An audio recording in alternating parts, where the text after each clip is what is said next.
Bonjour, bonsoir, chers amis. Nous sommes avec vous pour ce direct où nous allons parler des dossiers très importants qui concernent la nouvelle majorité au pouvoir. Moïse Katumbi, Jean-Pierre Bemba, Félix Tshisekedi étaient en tête-à-tête de plus de 4 heures hier pour essayer de mettre tout sur la table et voir comment leur collaboration va être dans l'avenir très, très proche. Donc, Moïse Katumbi, vous savez qu'il a été empêché en 2018 de déposer sa candidature. Nous connaissons les circonstances. C'était... attendez. Nous connaissons les circonstances dans lesquelles il a été empêché. Exilé en Belgique, l'homme du Katanga était obligé de rentrer pour déposer sa candidature au présidentiel d'il y a 2 ans. À Kasumbalesa, la frontière était désertée, personne n'était là. Il ne pouvait pas entrer. Kabila avait tout fait pour l'empêcher, l'écarter du jeu et ainsi s'imposer avec Emmanuel Shadari. Ça n'a pas fonctionné. Moïse Katumbi a encaissé, il a accepté. Tout peut arriver dans la vie politique. C'est beaucoup de réalités. Et Dieu merci, Félix Tshisekedi a gagné les élections. Parmi les premières décisions, c'est le retour des exilés. Moïse Katumbi est rentré en homme libre dans son pays. Jean-Pierre Bemba gagne les élections en 2006. Mais Kabila s'impose, refuse de quitter le pouvoir. Il négocie, il donne un peu d'argent à Jean-Pierre à travers le professeur Samba Kapoto qui jouait la médiation. Jean-Pierre ne se doute de rien. Il est sénateur congolais. Il arrive en Belgique en provenance du Portugal. On l'arrête, il va en prison. Kabila derrière cette affaire pour l'écarter de la gestion du pays et pour ne pas régner avec un autre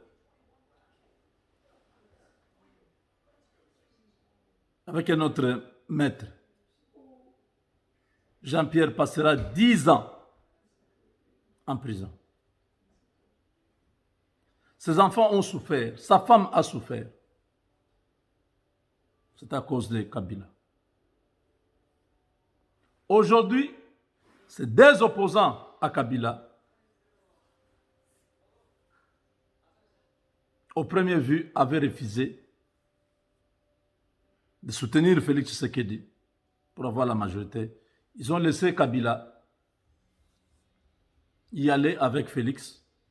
Quand le président Félix a commencé à avoir des pressions américaines, nous l'avons dit plusieurs fois ici, il est venu 4 fois aux États-Unis.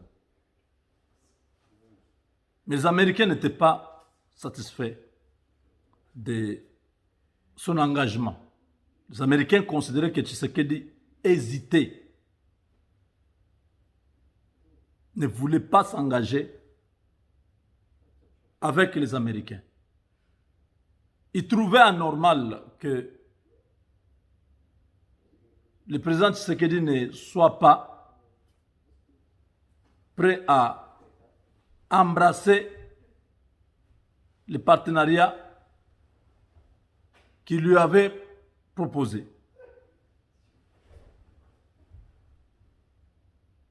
Parce que pour avoir ce partenariat, ils ont donné des conditions. Il faut régler telle chose, telle chose, telle chose. Nous ne voulons pas voir telle, nous ne voulons pas voir telle. Mais tout cela ne marchait pas. Pourquoi? Parce que tous ces gens étaient avec Félix Tshisekedi dans la coalition et le président ne voulait pas sacrifier ces gens. Quand il est allé en Belgique pour la dernière fois, on lui a dit, tu choisis, ou tu es avec nous, ou nous trouvons une autre solution. On n'a plus le temps, tu dois finir cette histoire une fois pour toutes. C'est comme ça que Tshisekedi rentre déterminé. Il fait un discours le 23 octobre. Dans ce discours, il annonce les consultations. Et quand les consultations ont pris fin, il a fait un discours, il a annoncé la naissance de l'Union sacrée pour la nation. Les Américains ont dit, oh, c'est ce qu'on voulait. Kabila a été lâché. Félix n'a plus rien à voir avec Kabila. Tout ce qui peut lui arriver, c'est lui seul qui est responsable. Mais avec les Américains, les choses ont commencé à fonctionner normalement. Ils ont dit maintenant que tu as passé, tu as fait ce que nous avons demandé. Nous pouvons maintenant commencer. 2021, il y aura beaucoup de choses. Voilà pourquoi les deux ténors de l'opposition, Bemba et Katumbi, sont venus s'entretenir avec Félix pour essayer de tirer toutes les conséquences de ce qu'ils ont fait.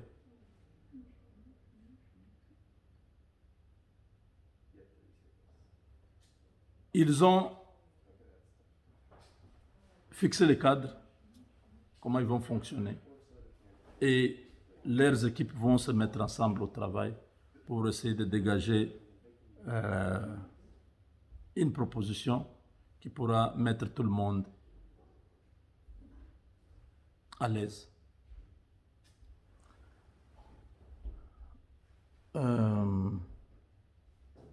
Félix Tshisekedi, jusqu'aujourd'hui, a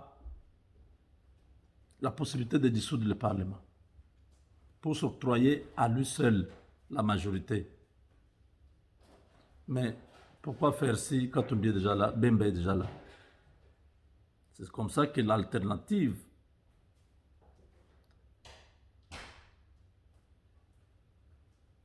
d'aller aux élections était bonne au lieu de dissoudre l'Assemblée nationale.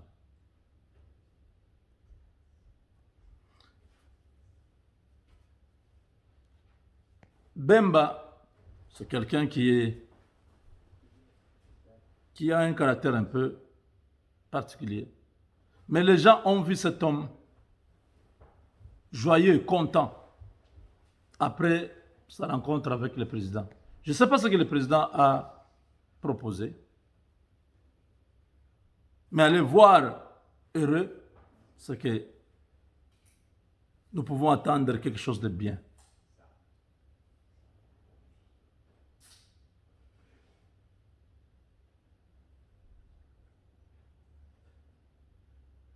L'Assemblée nationale, Katumbi veut contrôler.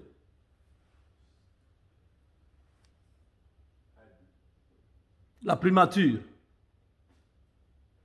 convoitée par Jean-Pierre Bemba,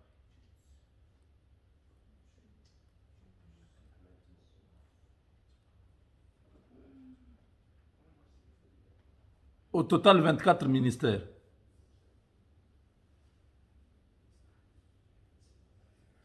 Le vice-président à l'Assemblée nationale, IDPS. Bon, nous attendons, nous voulons voir.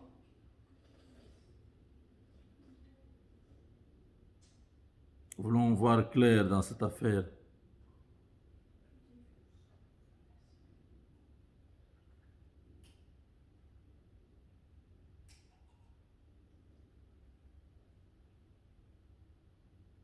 Donc,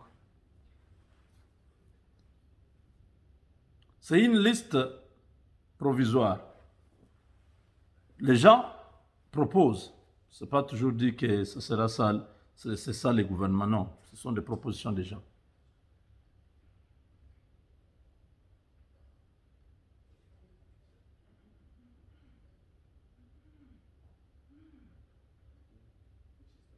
Un gouvernement d'union nationale,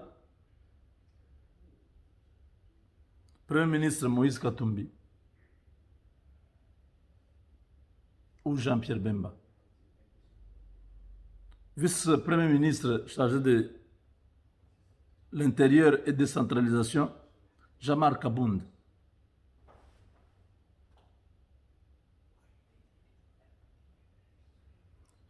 Vice-premier ministre du budget,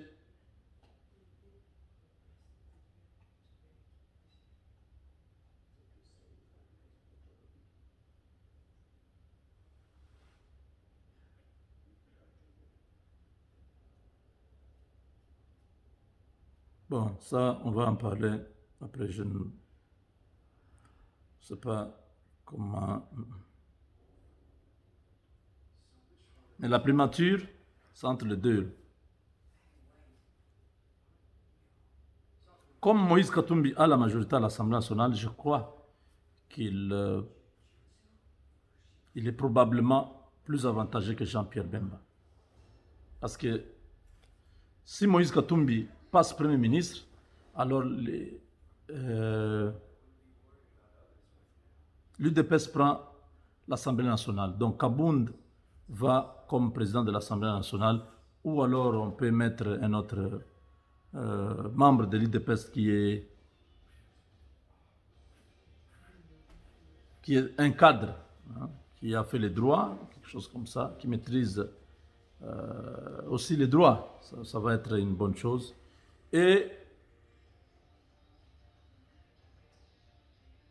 au niveau du gouvernement, ils vont se partager. 24 ministères, ce n'est pas beaucoup. Bahati Lukwebo est là. Le Sénat, on ne sait pas, c'est peut-être lui.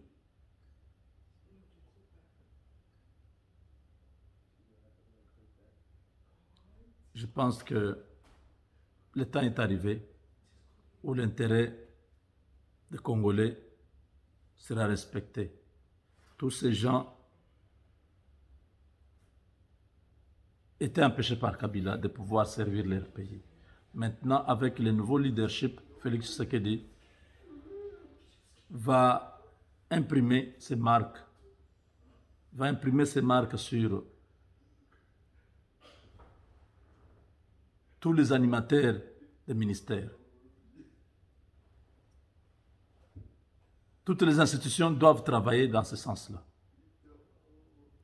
Nous avons la prière à partir de demain, après-demain, et nous terminons les 30. Donc, le 27, non, le 28, le 29 et le 30. 3 jours de prière pour le Congo, pour la nation Congo.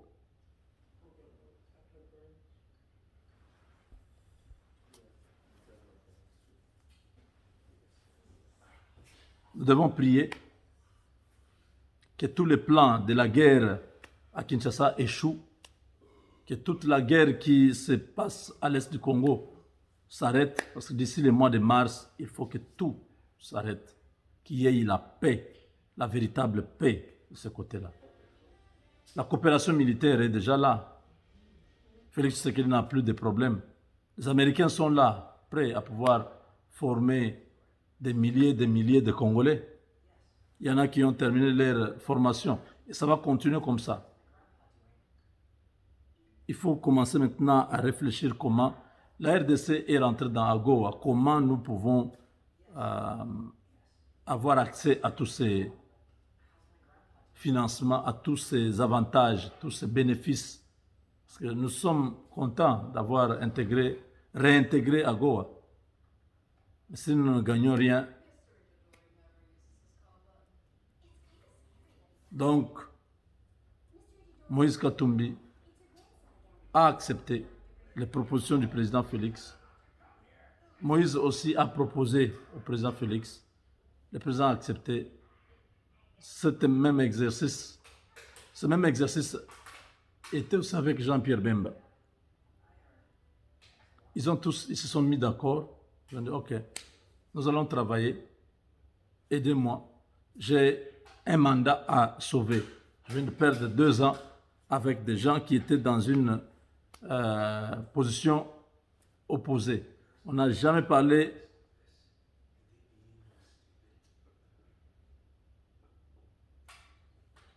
le même langage. Fin de fin, voilà.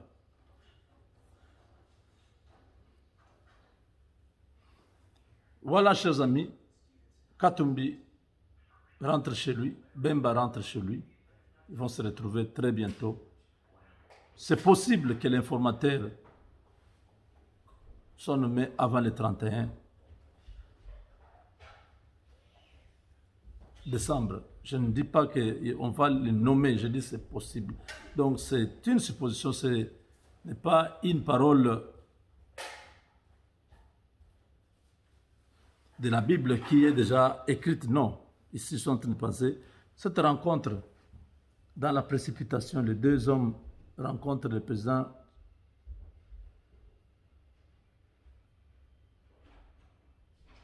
Je ne sais pas.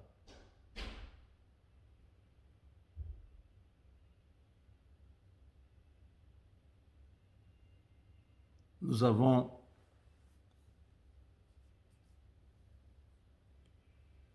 un défi, celui de rendre ce Congo un pays habitable. Nous amenons les partenariats stratégiques. C'est notre contribution pour cette nation. Nous voulons travailler avec tous les Congolais pour le bonheur des Congolais. Voilà, chers amis, nous allons suivre la voie de la raison et non pas la voie de la destruction. Martin Fayoul va parler. Il va dire quoi aux Congolais le 30 décembre? C'est un non-événement. Ne soyez pas perturbés, les gens. Mais Martin Fayoul Azoyokate, laissez-les. Ce sont des aigris. Ce sont des gens jaloux, des gens pleins de haine dans leur cœur. Ils n'ont rien de l'opposition. Ça, ce n'est pas de l'opposition. Ça, c'est la mauvaise foi. Mais chaque chose que tu sèmes, tu vas les récolter. Félix Tshisekedi est là, il fait le bonheur de tous ceux qui sont congolais. Ils se disent, ata makambo ebongi lelo te, mais au moins azali, azamwana mboka, et obonga. Et vous voyez que sa démarche va dans le sens de résoudre cette crise qui était créée sciemment par Kabila. Il va régler cette affaire calmement et Kabila sera complètement anéanti. C'est un prisonnier. Dites-le chaque jour, confessez cela. Kabila va finir en prison. S'il ne veut pas, il n'a qu'à se donner la mort, hein, une balle dans la tête comme il avait prédit. Ça ferait l'affaire. Avec Dieu, nous vaincrons.